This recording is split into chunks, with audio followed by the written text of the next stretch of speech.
ఆ రాష్ట్ర సర్కారు ఏర్పడి దాదాపుగా 20 నెలలు గడిచిపోతుంది. సో విద్యార్థులకు, నిరుద్యోగులకు ఇస్తున్న హామీలన్నీ మోసమే. మళ్ళీ ఇక్కడ బీసీకి 42% అన్నది కూడా చట్ట భద్రత తెస్తామన్నది మోసమే. ఎస్సీ ఎస్టీ మైనార్టీలకు కూడా సబ్ ప్లాన్లు అన్నది కూడా ఇప్పటి వరకు ఇంప్లిమెంట్ కాలేదు, అది కూడా మోసమే. కనీసం వాళ్ళు ఇస్తున్న 6 గ్యారంటీలైనా ఈ రాష్ట్రం ప్రజలకు కావచ్చు, లేకుంటే అన్ని సామాజిక వర్గాల వాళ్ళు ఉంటారు, అన్ని పార్టీల వాళ్ళు ఉంటారు, వాళ్ళకన్నా కొంచెం ఈ పథకాలన్నా అమలు జరుగుతున్నాయా ఈ గ్రామాలలో కావచ్చు, ఈ రాష్ట్రంలో? లేదు, జరగట్లేదు. ఎందుకంటే నేను మా నియోజకవర్గం బోధన్కి రెగ్యులర్గా వెళ్ళి వస్తుంటాను. ఇవాళ స్థానిక సంస్థల ఎన్నికలకి పోయే అవకాశం అయితే లేదు. కాంగ్రెస్ ఎన్నికలు అయితే నిర్వహించాలి, తప్పదు, కోర్టు డెడ్ లైన్ పెట్టింది కాబట్టి ఏదో ఒక రకంగా అయితే ఎన్నికల్లోకి పోవాలి. కానీ తిరిగే పరిస్థితి లేదు నాయకులు. ఎందుకు అంటే ఇప్పుడు ఏ గ్యారంటీ అమలు చేశారు? మేడం ఒక్క విషయం, ఏ గ్యారంటీ ఇప్పుడు నేను చెప్పాలి ఎన్ని గ్యారంటీలు వాళ్ళు ఇస్తున్నారా అనేది? బస్సు ఒకటి చేసిర్రు. బస్సు మీరు ఊర్లలో కొండి, ఆడోళ్ళ నుంచి ఆడోళ్ళే తిడతారు, వీళ్ళని ఎందుకు తిడతారు తెలుసా? మహాలక్ష్మి పథకం ఈ రాష్ట్రంలో బ్రహ్మాండంగా ఇంప్లిమెంట్ అవుతున్నది. ఇందిరమ్మ ఇండ్లు ఇస్తున్నారు, కొత్త రేషన్ కార్డులు ఇస్తున్నారు, మళ్ళా సన్న బియ్యం ఇస్తున్నారు, సబ్సిడీ గ్యాస్ ఇచ్చారు, గృహజ్యోతి పథకం ఇచ్చారు. రకరకాలుగా ఏదైతే చెప్పారో వాళ్ళు అన్ని గ్యారంటీలు మేము ఇస్తున్నాము. ప్రజలు మాకు వాటిని చూసే ఓట్లు వేస్తారు. స్థానిక సంస్థలలో మేము పోయి ప్రచారం చేసుకోవాల్సిన అవసరం అంతకంటే లేదు, అక్కడ మా లోకల్ లీడర్లు చాలు అని చెప్పేసి ముఖ్యమంత్రి గతంలో కూడా ఒకసారి చెప్పడం జరిగింది. ఇప్పుడు ఎలక్షన్ పెడితే మళ్ళా ఇక్కడ గెలిచేది కాంగ్రెస్ పార్టీ.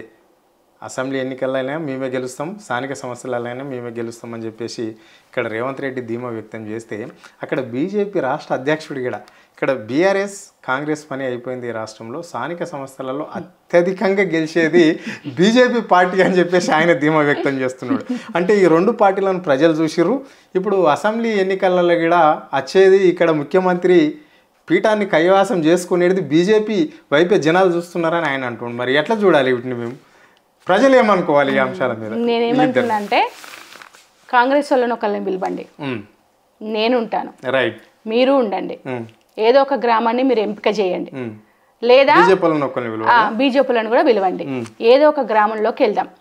ఆ గ్రామంలో రైతులు ఉంటారు, ఆ గ్రామంలో మహిళలు ఉంటారు, రైతు కూలీలు ఉంటారు, కౌలుదారులు ఉంటారు, నిరుద్యోగులు ఉంటారు, విద్యార్థులు ఉంటారు, పద్మశాలీలు ఉంటారు, అన్ని కులాల వాళ్ళు అయితే ఉంటారు కదా.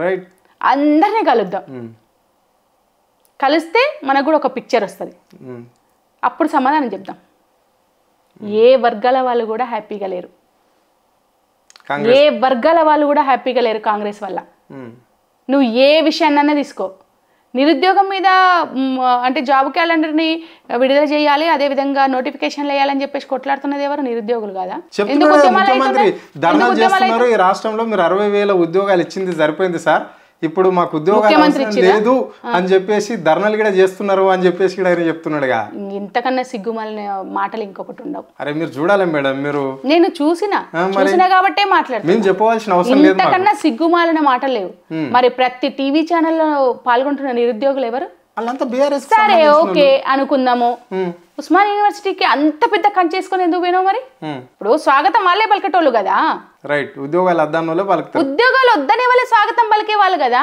ఎందుకు అంత పెద్ద కంచెలు వేసినావు? 2,000 మంది పోలీసు వాళ్ళు నాడు తెలంగాణ మూవ్మెంట్ లో ఎంత మంది అయితే పోలీసు వాళ్ళు ఉన్నారో అంతమంది పోలీసు వాళ్ళని దింపుకొని ఎందుకు పోయినావు? మరి అన్ని సంఘాల విద్యార్థి సంఘాల నాయకులను ఎందుకు అరెస్ట్ చేయించడం? నిన్న కాక మొన్న ఒక టీవీ ఛానల్లో ఇదే కాంగ్రెస్ పార్టీకి సంబంధించినటువంటి కొంతమంది నాయకులు ఎవరైతే ఉన్నారో వాళ్ళు నిరుద్యోగులు వినతి పత్రం ఇవ్వడానికి వస్తే సీఎం రేవంత్ రెడ్డి గారికి పోలీసు వాళ్ళకి చెప్పి అరెస్ట్ చేయించారని చెప్పేసి ఒక టీవీ ఛానల్లో ఒక అమ్మాయి మొత్తుకుంది.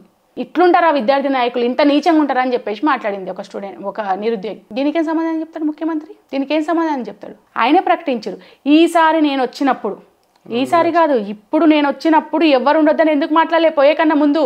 ఆ సభలోకి పోయిన తర్వాత ఈసారి నేను వచ్చినప్పుడు డిసెంబర్లో ఈ కంచెలు ఉండొద్దు, ఈ పోలీసు వాళ్ళు ఉండొద్దు, ఆర్ట్స్ కాలేజీ ముందు సభ పెడతా, అందరు విద్యార్థుల్ని కలుస్తా అన్నారు. మీరు అందరికీ బాగు చేసినప్పుడు నేను వస్తున్న యూనివర్సిటీకి కంచెలు ఉండొద్దు, పోలీసు వాళ్ళు ఉండొద్దు, స్టూడెంట్సే స్వాగతం పలకాలని ఎందుకు అనలేదు? పోయే ముందు, పోయిన తర్వాత అందరి సమక్షంలో ఫుల్ సెక్యూరిటీతో పోయి సభ పెట్టి సభలో మాట్లాడతారా? ఏం నైతికత ఉంది సీఎం గారికి? ఇదా కరెక్ట్? ఇది సరైందేనా? అందుకే అందరు అనుకుంటున్నారు ది బెస్ట్ ఎగ్జాంపుల్ ఏంటంటే ఈ తెలంగాణకి ఇట్లాంటి ముఖ్యమంత్రి భవిష్యత్తులో ఉండకూడదు అంటే ఒక ముఖ్యమంత్రి ఎట్లయితే ఉండకూడదో అనే దానికి నిలువెత్తు నిదర్శనం రేవంత్ రెడ్డి గారు. ఆయన ఈ 20 నెలలు అయింది గవర్నమెంట్ వచ్చి, 20 నెలల్లో అర్థమైపోయింది అందరికీ.